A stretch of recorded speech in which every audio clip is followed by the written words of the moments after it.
Fox News alert. Well, it is a big day on Capitol Hill, where we are awaiting new information on the Republican plan for tax reform. Moments ago, the Senate Finance Committee revealing its version of a tax bill to Republicans behind closed doors. But details are leaking out. This as the House Ways and Means Committee is expected to put out its version of a tax bill today. We'll tell you where everything stands as we get it. This is Outnumbered. I'm Sandra Smith, and here today, the host of Kennedy on Fox Business Kennedy, Republican strategist and Fox News contributor Lisa Booth, former deputy spokesperson for the Senate State Department Marie Harf, slip of the tongue there, and today's hashtag One Lucky Guy, Fox News legal analyst and host of Bob Massey is the property man. Bob Massey is here, and we're so glad to have you. Thank you are outnumbered. Slip of the tongue there, because we're waiting on the details of that Senate plan to be released. This making it a very big moment for this country. It is very much so, and in listening to some of the things that Paul Ryan talked about, minutia, and it's somewhat complicated. And when you look about one of the things that concerns me, some of the things I heard was this possible delay of 1 year before something happens. You look at the market, I don't know, it was down 140 points. You wonder, well, what are these businesses thinking? 1 year, he said the president wants it now. They're saying possible 1 year. That's concerning. All right, well, you set it up for us. Let's get right to it. The Senate Finance Committee unveiling an outline of its tax reform plan behind closed doors, and it's reportedly very different from the House version, setting up a potential battle within the GOP, with President Trump's first major legislative victory hanging in the balance. House Speaker Paul Ryan says he's not concerned. We write a bill, they write a bill, we pass a bill, they pass a bill, we go to a conference committee, iron out the differences. That's how laws are written all the time. We negotiated, we being the House, with the Senate and the President all summer, early fall, to produce a bill that works inside the framework, and both the House and the Senate bill will do that. The Wall Street Journal is reporting President Trump told a gathering of Democratic senators this week, you're going to like the Senate version a whole lot more than the House version. And just a short time ago, I spoke to Republican Senator Marco Rubio, who said there will be big differences, including one very controversial proposal. I thought that it'll be different from the House. One of the things I know that'll be different is the state and local taxes exemption. You know, in Florida, when I do my taxes, I get to write off my property tax, a portion of the sales tax if you're itemizing. And a lot of people are upset about that, but that it's going to go away. But what it really matters is how much do you pay at the end of the day? When you do your taxes, how much do you pay? And so while that may be going away, there are other things that are going up.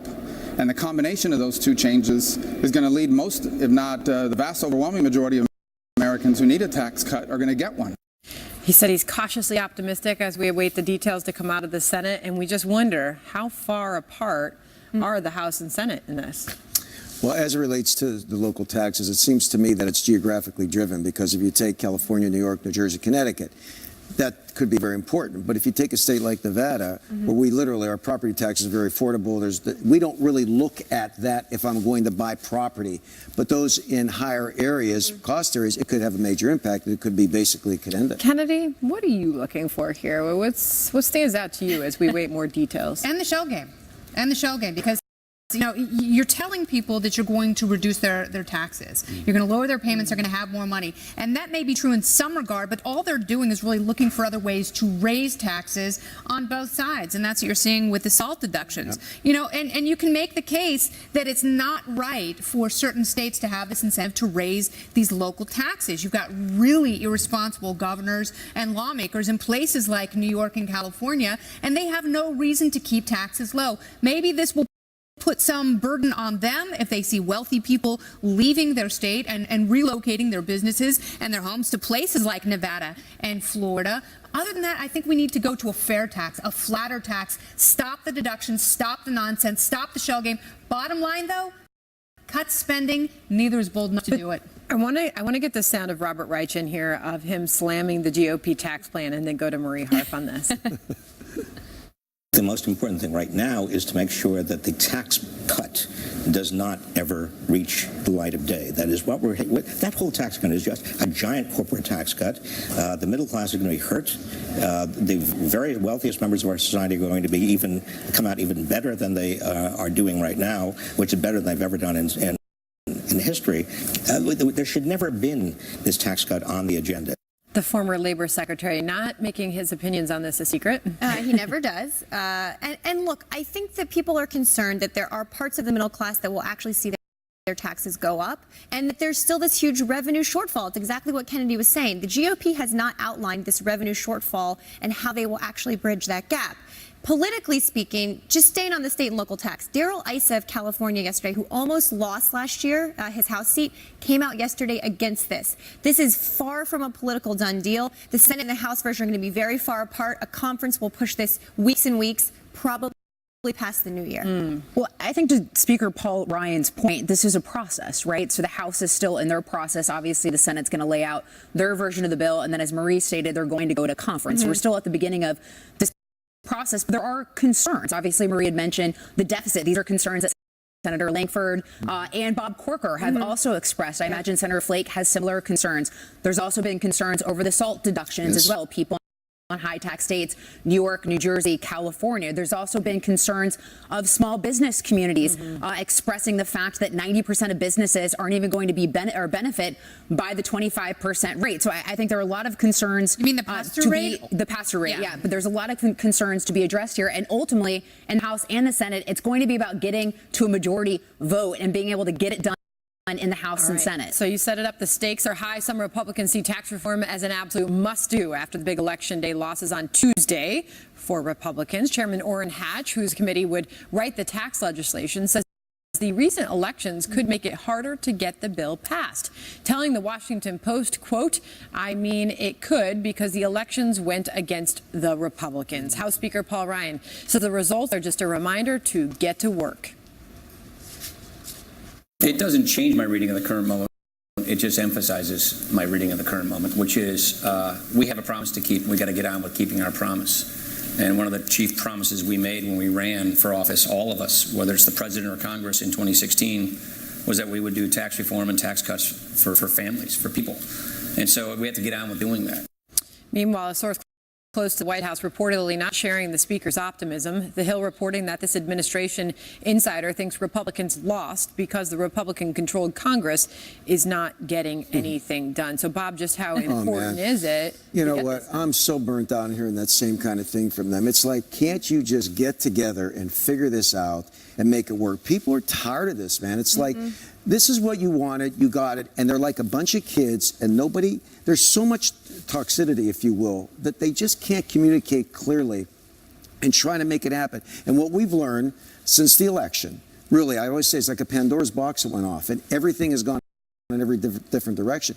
But I got to tell you, from the part of the country I'm from, and Republicans, they are fed up. They don't want to hear about it. They're tired of excuses. They want to see something get done. And look, I'm not a finance guy, but you ladies have more background than I do. My question is this. On this tax plan, is it possible, instead of taking like 15 different things to make it happen, because is it possible to take maybe one or two things and see, can we make that happen, and then maybe build from there? That's something they discussed in the Senate, was sort of taking apart. And if you want to do one thing, and I know you and I have talked about this, Sandra. If there's one thing that you're going to do that's going to have the most meaningful impact, regardless of what former Secretary Reich has to say, it's lower that corporate tax rate to 20%. Lower that. That will have the biggest impact. You will see the economy grow from there. And then once you have a victory, if you do want to take it apart, then you can go ahead with confidence and tackle the other stuff, perhaps when voters actually trust you. And real quick, give me a capital gains tax reduction, because I'm going to tell you something. In the real estate world, you lower that capital gains tax, and you're going to see property soar. They're going to sell, they're going to build, they're going to develop. Wait, I tell you something, with Marie sitting here,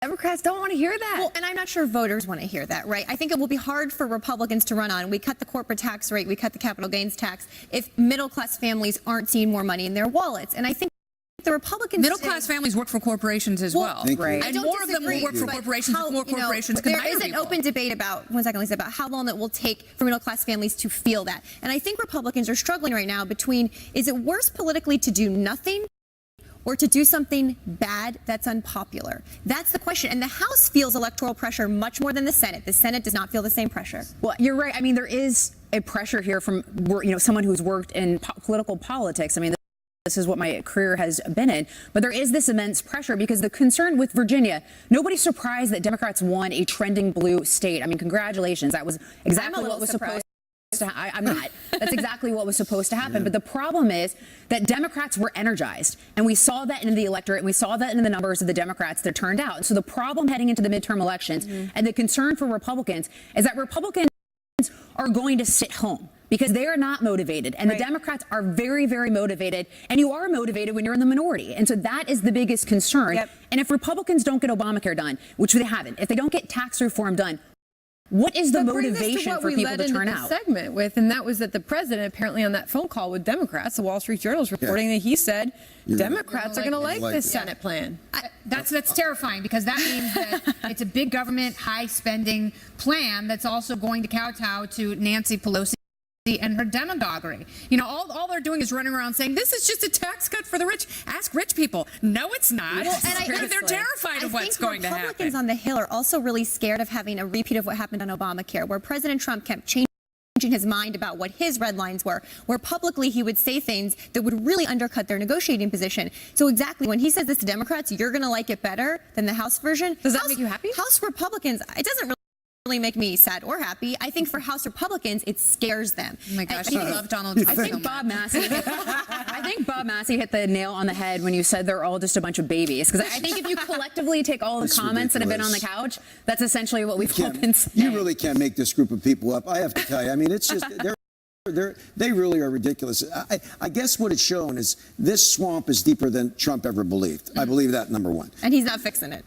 Well, okay. He's been in there a year. Come on, let's not get to the other guy. But the bottom line is, I just look at this. I disagree with you about the capital gains of that. Let me tell you something. If you do certain things, I will guarantee you when people start seeing that there's more jobs in companies, then they're going to say, I understand it took time, but it's not going to happen overnight. Right. But you got to understand the people with money, they want to grow their business. Absolutely. They want to employ people. And I never met a poor person that could employ anybody in my lifetime. So all I'm saying is... Poor people vote, though. I understand that. So that's the key question. That's the key question. All right, we'll leave it there. Nail on the head. Was that a pun? You were talking to a real estate guy. It actually wasn't, but you make me sound so much smarter. Yes, it was. I received it well. By the way, you probably noticed my co-host Harris Faulkner is not sitting next to me at this very moment. That's because she is in our nation's capital, and on Overtime today, she will be sitting down with Counselor to the President Kellyanne Conway. They will be discussing the big push to pass tax reform and the president's role in it. That is at the top of the hour, so do not miss that.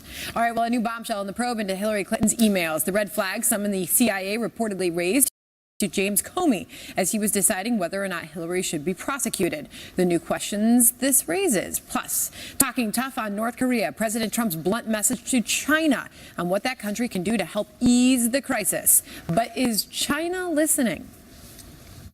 The entire civilized world must unite to confront the North Korean menace. This is a Fox News alert. The drip, drip, drip continues when it comes to Hillary Clinton's emails. Former FBI Director James Comey softened the language in his memo, exonerating Hillary's handling of classified information, even after CIA officials said they were damaging to the agency. This according to summaries of FBI interviews. One CIA official calling whoever sent one email, quote, an idiot, writing that even though they knew better, quote, their actions hurt the CIA and other agencies whose equities were conveyed in the emails. The timing of the interviews is significant because they're written within the time frame when Comey edited language on Hillary's actions from, quote, grossly negligent to extremely careless. That distinction is very important because grossly negligent, as you may remember, is a crime punishable under law. So you are, in fact, a lawyer. So when you hear about this and you see that the language was in fact changed and softened, what's the first thing that goes through your head? Could I just make one comment? I've come to the conclusion as it relates to the Clintons, they must have something on everybody because really, honestly, I mean, grossly negligent is a criminal. It's a civil word and it's a criminal word. So is extremely careless, says Judge. I have no idea what that means. Okay, legally, I don't know what that means. And but I think grossly negligent falls in a specific legal definition. Absolutely. If you are guilty of gross negligence, then there's culpability. Yeah. Extreme careless is, I don't know, kids are extremely careless whenever they do certain things, but an adult, if you do something, you're grossly negligent. Or in fact, it's intentional. But if you're extremely careless with classified information, that falls under the same category. Right. As it should. That's also not good. I don't think most people think Jim Comey was trying to help Hillary Clinton based on his public actions, both when he said they weren't charging her, but then reprimanded her publicly, and then when he said they were reopening the case in October.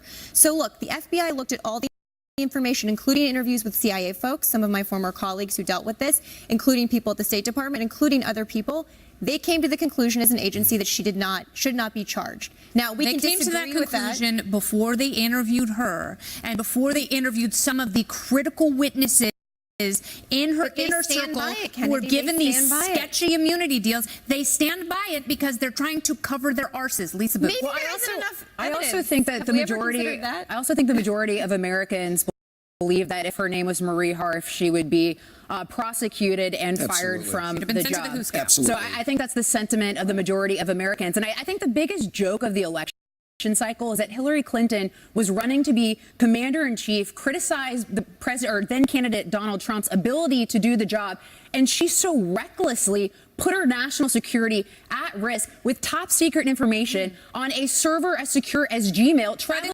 on international soil. And then she also has the audacity to try to say that countries like Russia have the goods on Donald Trump, when she, of course, every country has information on her and her country, also probably putting our CIA officials and our military men and women at risk with that information that was on her server. It sounds like perhaps Hillary Clinton than the evidence. has a different set of rules. Thank goodness last May, our own Catherine Herridge asked the former FBI director that very question. Watch. Can you assure people that Mrs. Clinton and her team are being held to the same standard and that there isn't a special set of rules because they are powerful and politically connected? I'm not going to comment, other than just say there are no special set of rules for anybody that the FBI investigates. I don't know, Sandra. Seems like there's a special set of rules. I mean, that is the feeling that we're left here with. I don't know. I think this is what leads to this complete distrust in Washington. You see this happening, and it's changing of the language and a letter being crafted before it was even time. And it's just, you put it all together and you just fear what's really going on. You know, I've listened to legal experts who specialize in this area that say that we probably would be in cuffs, okay? We probably would already have an indictment. It doesn't make any sense. I mean, I think that there is this optics, whether it's real or not, that these people have always had a separate set of rules for many, many years. And that the average American man and woman would, in fact, have some legal consequence, and that they continue. And she goes to foreign countries and bashes our president, here, gets applauses on night shows, and I'm saying to myself, you can't just make this kind of stuff up. What is it that we're missing? What is it we're missing on this deal? Well, you know, we're missing a giant foundation that launders millions and millions and millions of dollars. And also does really good work all around the world, too. Look, I'm not going to defend Hillary Clinton till my face turns blue, as you all know. Your dress? Exactly. I have criticized her when I think she's warranted of it. Yeah. But, like, some of this is hyperbole. Some of this is taking it beyond where the evidence shows. And look, 2016's over. She's not the future of the party. Some of it may be, but most of it leads to a very logical conclusion, which is Hillary Clinton was certainly guilty of something and was let off the hook because there was a different set of rules. We don't even know she was guilty, though. I think it led to a perception among. She was guilty. I think it led to a perception among voters. As much as I would love to contincontinue this discussion, unfortunately, there are people in my ear. My therapist is trying very hard to hear me at that. Former telling you no and your mind saying yes. Speaking of people who were terrified of Hillary Clinton, former Vice President Joe Biden dishing in a new memoir, he says that he could have beaten Hillary Clinton in the primary, but one of the things that held him back, fear of what her opposition research team might do to him. And it's still up in the air, but the president may meet with Vladimir Putin, the White House saying when it comes to dealing with the North Korean nuke threat, we should talk to everyone. So will he and should he? We will debate in moments. Stay right here. Time is quickly running out. I'm also calling on Russia to help rein in this potentially very tragic situation. And Trump wrapping up what has been an eventful trip to China. He heads to Vietnam tonight and applying new pressure on Beijing to sever ties with North Korea. The entire civilized world must unite to confront the North Korean menace. We discussed our mutual commitment to the complete denuclearization of North Korea. We agreed not to replicate failed approaches of the past, and there were many. All responsible nations must join together to stop arming and financing and even trading with the murderous North Korean regime. China's president also speaking out against a nuclear North Korea, but sounding non-committal on sanctions. Meanwhile, President Trump also hoping for progress on the U.S.-China trade deficit, saying he blames it on previous administrations, not China. We want a vibrant trade relationship with China. We also want a fair and reciprocal one. Today, I discussed with President Xi concrete steps that we'll jointly take to solve the problem of the massive trade distortion. And as President Trump heads to Vietnam for a summit of Asian nations, many are wondering if he'll meet there one-on-one with Vladimir Putin. Secretary of State Rex Tillerson saying the idea is still under consideration. Apparently, the State Department saying it just depends on what they decide that they can talk about, what that is, would determine whether or not they sit down. Anyway, Bob Massey. Well, you know, the North Korean thing is complicated, and this guy obviously is a real dictator, and Trump keeps pushing the envelope as far as he can. But I think, I'm not an expert in international relations, but from what it appears, you need to have China involved. You got to have there has to be a cooperative effort here in order to make it. But I like the pushback. I want the pushback. Question is this guy crazy enough to really do something, or is he just? If you've ever seen a dictator, this guy looks like a dictator. You know, he really does. I mean, he just fits the image. Yeah. Would you like to see the president sit down with Vladimir Putin, Marie? Under the right circumstances, yes. I think that the U.S. and Russia have to talk to each other. You know, I've never been concerned about the U.S. trying to work with Russia when it's in our interest to do so. I'm more concerned about Donald Trump and this administration not being willing to push the Russians on issues where I think they should, like going back to 2016 for a second, on election hacking, like Russian activities in Syria. Things Russia's doing that we don't like, I haven't seen enough pushback yet. But on North Korea, absolutely. And the proof from this trip, I think, will be what are the tangible takeaways, right? The comments have been good in China. It'll be interesting to see what happens at the Asian summit. But he needs to come home with some tangible takeaways for how to increase the pressure on North Korea. We just haven't seen those yet. But Russia can certainly play a role. Do you think the president's making progress with China, Kennedy? I do think he's making progress with China, and I think it was actually a very smart orchestration, starting in Japan, where we've got a strong alliance. I thought he gave a great speech in South Korea and, you know, showed the contrast between South Korean success and the North Korean murderous dictatorship, and how people suffer and die under that regime. And now he's moving on to China. Sometimes I think he gets a little too enamored there, but he realizes how much money there is and how our economies are so inextricably linked. But to Marie's point, yeah, he could be a little bit more firm. And absolutely, there has to be discussion with Russia about North Korea. And also, they need to be held accountable for their relationship with Iran and Iran's relationship with North Korea. Lisa? Yeah, I don't think there's anything wrong with him sitting down with Vladimir Putin. They're both world leaders. I mean, it makes sense. So, you know, and on the China front, yes, of course, we hope that he's putting pressure on China and China enforces the UN sanctions and China goes and takes additional actions against North Korea. And I think at some point, you know, President Trump has sort of tried to build this relationship, tried to develop, you know, sort of the carrot approach. And at some point, if China doesn't play ball, maybe we should look at further sanctioning Chinese banks, individuals who do business with North Korea legally or illegally. So, you know, I think there's also an aspect of when do you start playing hardball with China if they don't help us. All right. Well, as we mentioned, Harris is in D.C. today. She's going to be joined by Counselor to the President Kellyanne Conway. They will be discussing the president's big trip and that possible meeting that we've been discussing with Vladimir Putin. Check it out on Outnumbered Overtime at the top of the hour.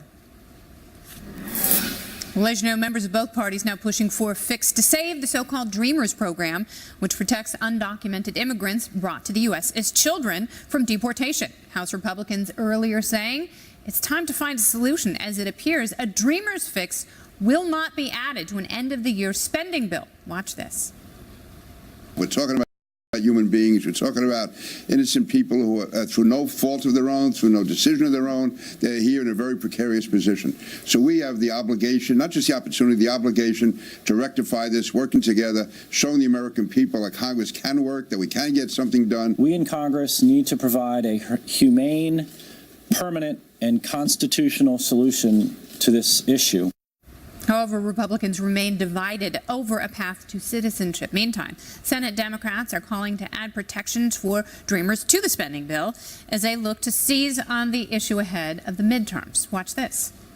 Right now, there are more than 800 Dreamers currently serving in the United States military. If Congress fails to pass the DREAM Act, these young people could be forced to leave the military and be placed at risk of being deported from the country they have volunteered to serve. Our nation is not as strong as it is today in spite of our immigrant families. It is as strong as it is today because of our immigrant families. All right, Lisa, but there seems to be a lot of agreement that something has to be done about the Dreamers. What are the biggest details that are holding Republicans back? Well, I think you mentioned the divide in the Republican Party, but I also think that the Democrat Party is going to be split on this issue as well. We saw what happened to Ralph Northam the other day. We saw Nancy Pelosi and protesters going after her about immigration as well. So I don't think that there's going to be a divide with Republicans solely on this issue. I think there's also going to be a divide among Democrats. And I think if you're President Trump... So what about that path to citizenship, though? Well, I think if you're President Trump, he would be... I think the Republican Party or President Trump would be foolish to not ask for something like the RAISE Act to be included as part of any sort of DREAM Act being passed in Congress, because this is President Trump's opportunity to get something done on immigration. The RAISE Act is something that he endorsed with Senators Cotton and Perdue. So now sort of the time, if he really wants to see that through, to try to attach it to any sort of pathway to citizenship. However, Marie, immigration was not a winning issue for Ed Gillespie. So, and that may not be top of mind for a lot of Republican voters in these critical states. So what is to be done? Well, look, Bob Gates has an interesting piece. Former Defense Secretary Bob Gates, who's a Republican, has an interesting piece in the New York Times today about this exact issue, where he says, currently there are over 800 Dreamers serving in our armed forces.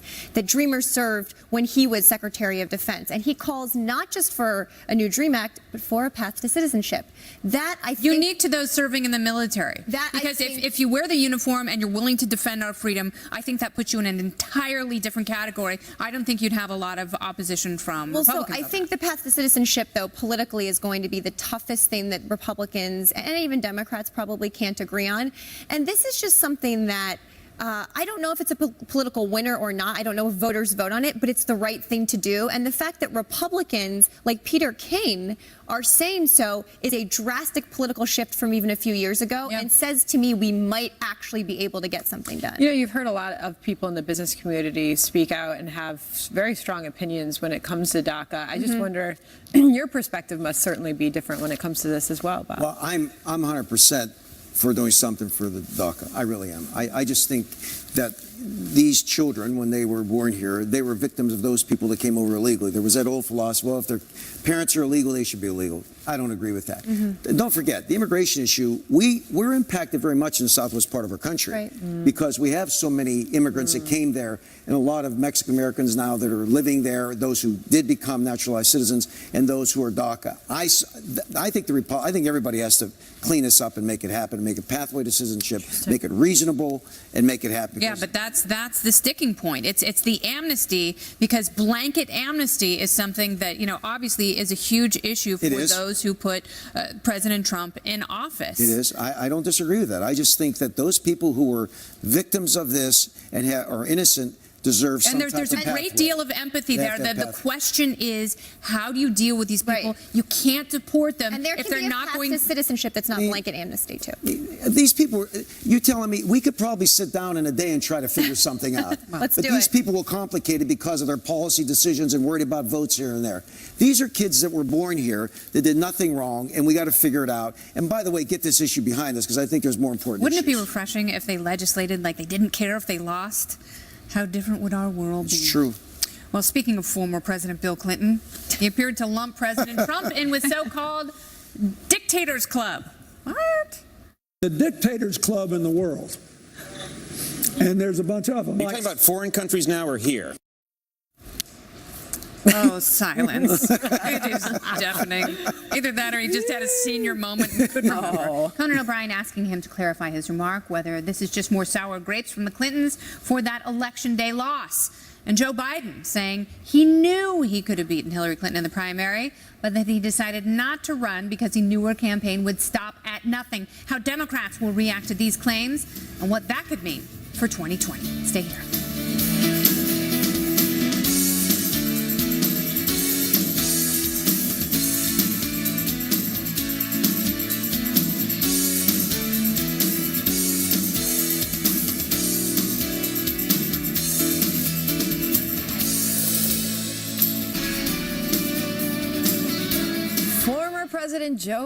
Vice President Joe Biden, writing in his new memoir that he knew he was capable of beating Hillary Clinton in the 2016 presidential primary, but decided not to run because he feared a negative campaign, saying Clinton's opposition research team would, quote, stop at nothing.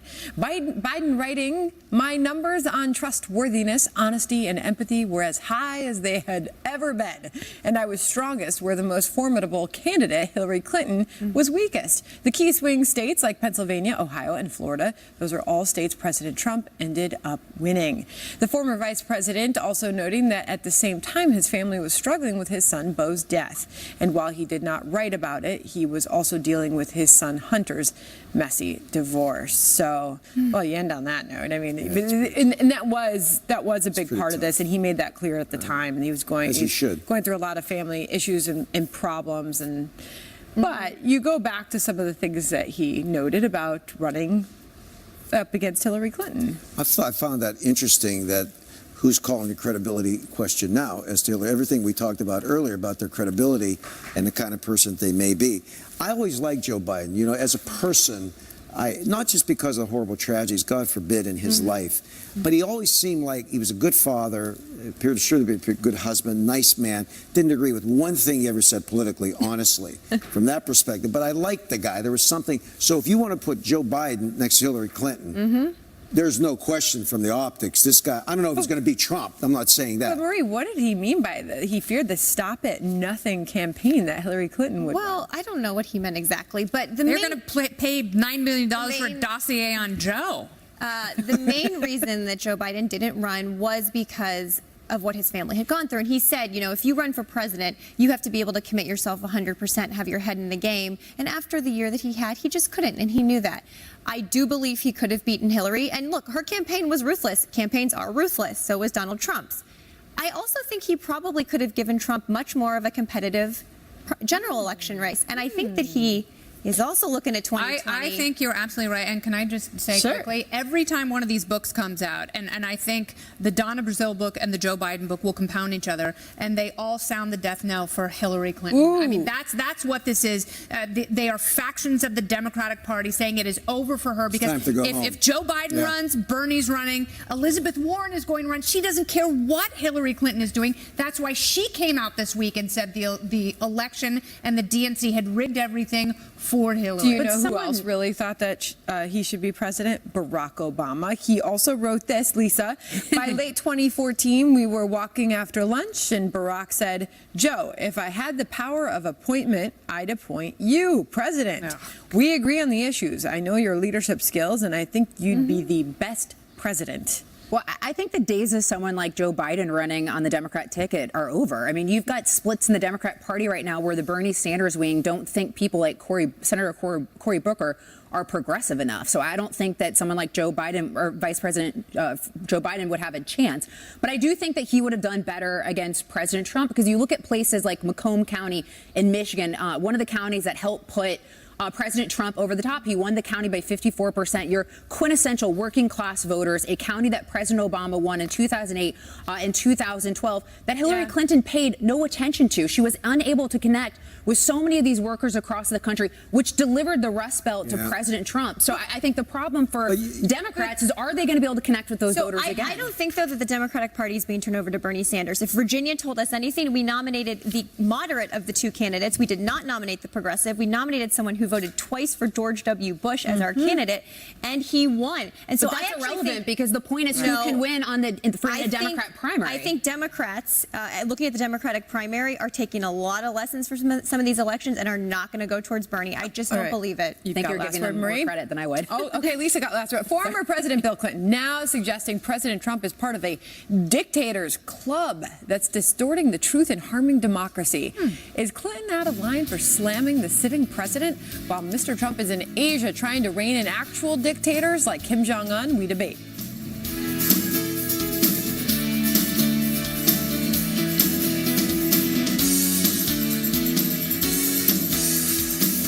touch base with Harris. She's in Washington, D.C., and she's going to let us know what's coming up on Outnumbered Overtime in a few minutes. Hey, Harris.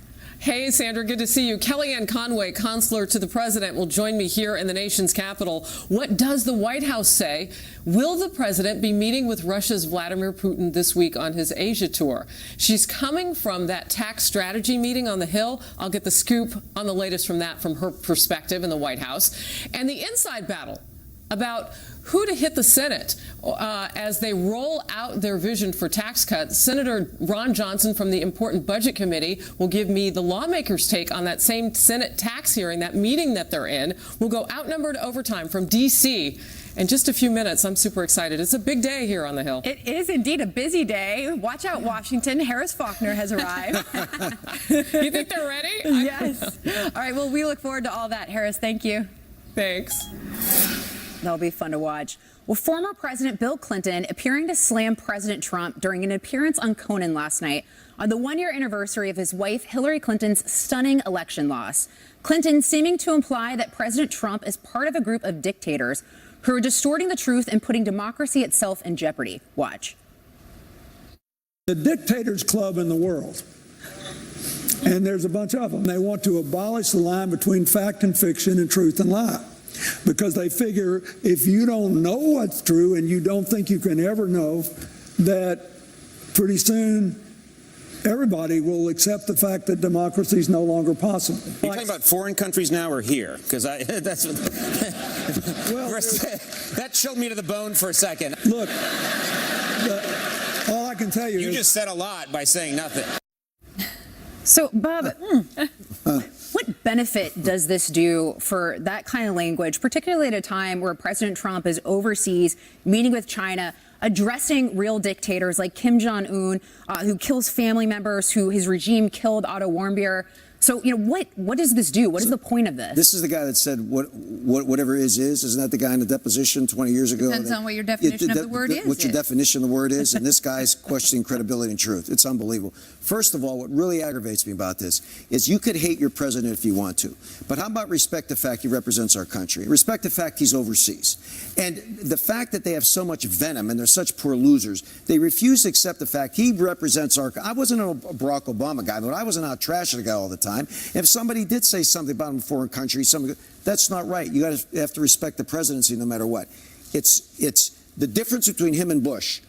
When it was over, Obama won. You never heard Bush say anything about anybody. He just went and did his thing. That's what a respectable person should do.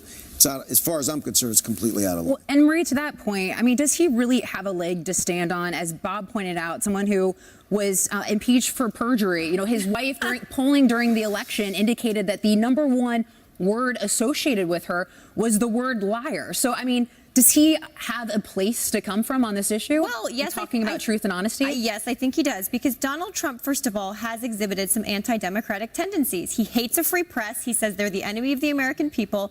And he routinely says things publicly that are not true. So, yes, I do think it is an absolutely fair criticism. And look, say what you want about being respectful. Donald Trump has broken every rule about how a person is supposed to act respectfully. Donald Trump goes after Gold Star families. Donald Trump says, question Barack Obama's citizenship, for God's sake. So I don't have a lot of sympathy here for Donald Trump getting criticized while he's overseas when he has really criticized anyone. So I think what you're saying is you're okay with the former president criticizing the sitting president while he's overseas meeting with world leaders. You would have had kittens if George W. Bush did that to President Obama. You would have literally birthed young Bill Clinton did not felines. say, I don't like Donald Trump. Bill Clinton was making a broader point, which I heard him make in a speech earlier this week that I was at Georgetown, a broader point about the world today and media and fake news and the internet and what's true and what's, and he did not, to be fair, the implication Kennedy, here is that Donald he is a Trump. dictator. Absolutely, the moral that's what it was. equivalent is that He did he's not a say Donald dictator along the lines of someone like Kim Jong-un. He also didn't say inference was that. there. For sure, and that's why people are so frustrated, because Exactly. it's fine if my side does it, but if the other side does it, they should be thrown in jail. And also, Hillary Clinton, it was impossible.